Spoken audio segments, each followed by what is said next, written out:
Hi, my friends. Welcome to this episode of Healing Your Codependency. I'm Marshall Burtcher. Today, we're going to jump into talking about attachment and codependency. So you can understand what's going on in the background there because they are deeply related. They are hand in glove in a lot of ways. So if you're new to me, I'm Marshall Burtcher, and I help codependents achieve transformation that matters to them in three specific areas: your purpose, your prosperity, and your relationships. My goal is to help you find and discover satisfaction, peace, success, or excitement in each of these arenas with my work. And it's all based on this concept of self-authority and becoming that self-authority in these three areas so that you can have the things that matter to you. So let's talk about this. So first of all, what is attachment? Well, attachment is an emotional bonding system. It is how we relate to other human beings and even other beings like animals, and sometimes even objects like people, like places and things. It is an emotional experience of being part of that person, place, or thing, and that person, place, or thing being a part of you. And so this is essential to our ability to feel safe, to feel like we belong, to feel like we matter. We have importance to another human being, and it's essential to them to know that, for them to know that we value them, that they are important to us. This is not a cognitive thing. This is an emotional, somatic experience, and we are built on our nervous system is built on an attachment framework. This is how we survive. It is how we thrive. Our needs and the way we function as human beings are designed around the attachment system, meaning I feel safe enough to complain to you, person A, about the thing they're doing and then request a change. And then they feel safe enough to receive that because they believe that, oh, this complaint is coming from a place of wanting deeper connection and belonging with me. This is an act of desiring more closeness. Then we can resolve, we work it out. Now, sometimes there's going to be, differences in those areas, and we still work to understand each other and build a bridge between differences, and then attempt to meet the need in a way that is constructive for the individuals involved.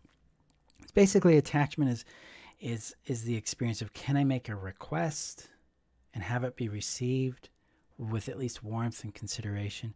Can I deny a request and have that be received with some consideration and warmth as well? Am I safe enough to reveal things that might scare me, might feel delicate? Am I safe enough to receive those things from people? Am I safe enough to contribute to them?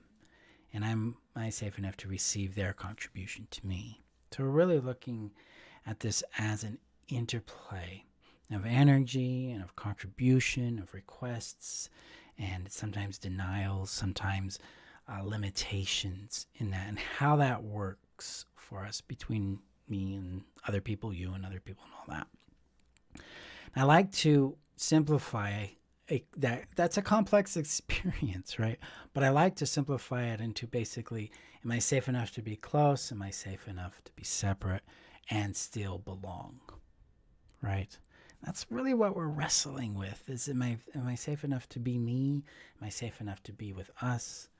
Am I safe enough to take space? Am I safe enough to ask for closeness and have that and build on that? So in codependency, generally our attachment system has been hijacked by trauma. So the nervous system is what expresses our attachment system. So if the nervous system's in a state of freeze, we might be very unresponsive to bids for connection, correction, affection, and play. If it's in a state of anxiety and hyper arousal, maybe very fixated and hyper vigilant to what's going on. That could be manifesting as that attachment of anxiety, anxious attachment orientation. Very withdrawn, very shut down, very distancy. It could be the avoidant attachment. Very confused, conflicted, torn. That would be disorganized attachment or fearful avoidant. My friends, the codependency we demonstrate is a direct result of these attachment systems, which is a direct result of the nervous system states that we carry. This is why in Foundation we focus first on building some emotional safety and capacity regulation and soothing, so that we can then bring down the temperature in the attachment system to raise our sense of safety a little bit, so that we can build belonging back into our life and then build reconnection to our independent self-worth. Because all three of these core needs, these three necessities of safety, belonging, and worth, help stabilize the attachment system so it can become resilient rather than reflexive and brittle and rigid. Instead, it can evolve into something that's more flexible, is rooted in internalized safety, worth, and self-authority, and building safety, belonging, independent self-worth. So it's a little more stable. And that allows us to build more secure attachment in our experience. It allows us to make waves in the connections we have so that we can have advocacy for ourselves, and so that we can be known and understood by them, and know and understand them. So we're dealing with an ecosystem of interdependent systems, for lack of a different word, that are affecting each other. And basically that manifests as our codependency. So if I'm rooted in that fear that I'm going to lose safety, that I'm going to lose belonging, I'm going to lose worth, I might people please, and that might show up as my anxiety, my anxious attachment system in action, trying to find safety through people pleasing. I might avoid conflict. That would be the avoidance side of the attachment system showing up in order to try to find safety or maintain some stability and belonging and self-worth. Notice how all this is interplaying with the attachment system there. So it's central to the work of stabilization that we start to understand how our attachment system is manifesting in our reality through our codependency. And in the Foundation course, we start to understand what our orientations are, and then we start building out capacity for certain kinds of discomfort in our attachment systems. The discomfort of uncertainty, the discomfort of being nurtured, the discomfort of closeness, and discomfort of space. These kind of capacities allow us to stabilize this reaction in us and become more responsive, which is the secure attachment orientation. I can respond to what's showing up in this connection I have with someone else.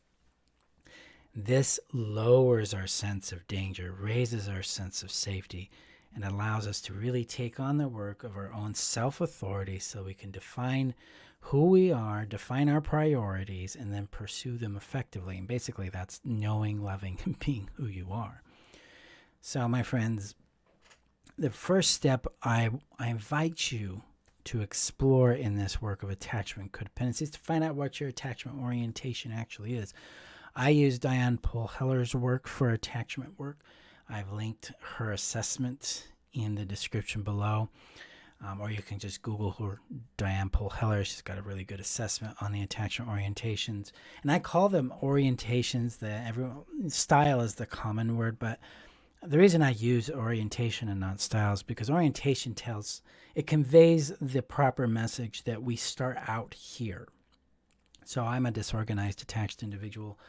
I start out disorganized when getting to know someone new that I have attraction or interest in and feel some vulnerability towards, right? So attachment orientation, this is where I start, and then I move towards secure attachment. When I used to come from the framework of attachment style, that inhibited me to move beyond. It's like, this is just what I do. This is how it works. And my brain took it very literally, and so I found that if I reframed it as an orientation, I got a lot more progress in it. So keep that in mind there. But yeah, you can take her quiz and you find out the arrangement of your attachment orientation right now. Now, it's not all going to be just one thing or another. It's a mix, and there's usually one or two that are dominant. And the thing to keep in mind with these self-reporting analysis is that it depends on your state of being when you take it and what relationship you're referencing at the time. So like, I can take that assessment with my children. I'll have a secure attachment. I'll take that with my parents. I'll have a disorganized attachment or an avoidant attachment with that. So really think of the context that you're taking the assessment in to properly understand the results that you're getting with it. So that's that first step. Understand your orientation, and then it's about building capacity. And the reason I focus on capacity and attachment systems is because that's what it's all about. Do I have the capacity to tolerate space between me and someone that I have an attachment or bond to? Do I have capacity to tolerate proximity or closeness with this individual? What does that feel like when I'm maxing out on my capacity? What does it feel like if I don't have enough to offer them in that moment? When I can start understanding these somatic signals in me, then I can start understanding my reactions to people that I have relationships with, and then I can start working to soothe whatever is there, expand that capacity so that I have more regulated states there. That makes this work fundamentally easier for us, is when we're able to properly expand capacity. And that is one of the central practices you learn in Foundation. It is the third practice we start on. It's just general total capacity, nurturing it using titration through pendulation. So we're both soothing pain, raising safety and peace, and then we get specific in the attachment trainings in Foundation.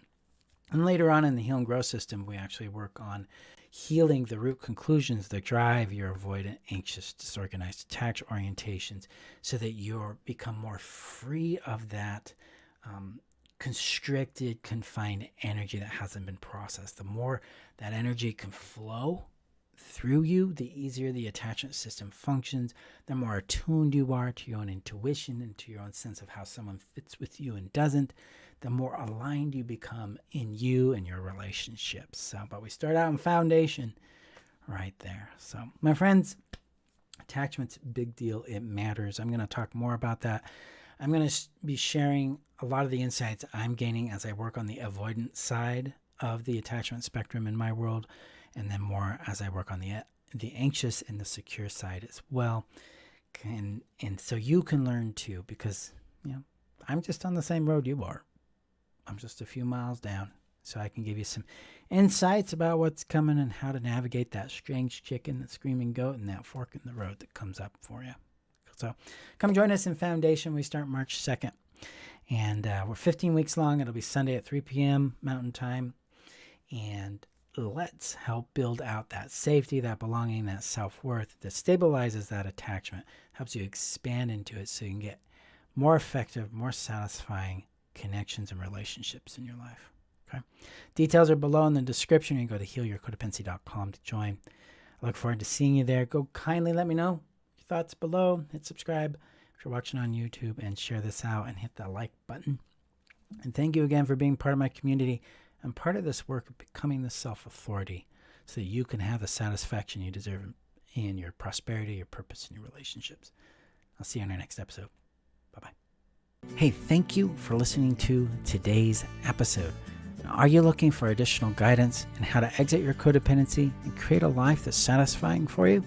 If so, come join me in my email community. You can do that by going to join.freetheself.com or checking the description below and clicking the link there to join that community. You will receive more mentorship and guidance from me on how to navigate the 3 phases of thriving beyond codependency. Those phases being survival, healing, and creation, as well as opportunities to join my courses, workshops, and other trainings that I offer throughout the year. So come join us there, and I will see you in our email community. Bye-bye.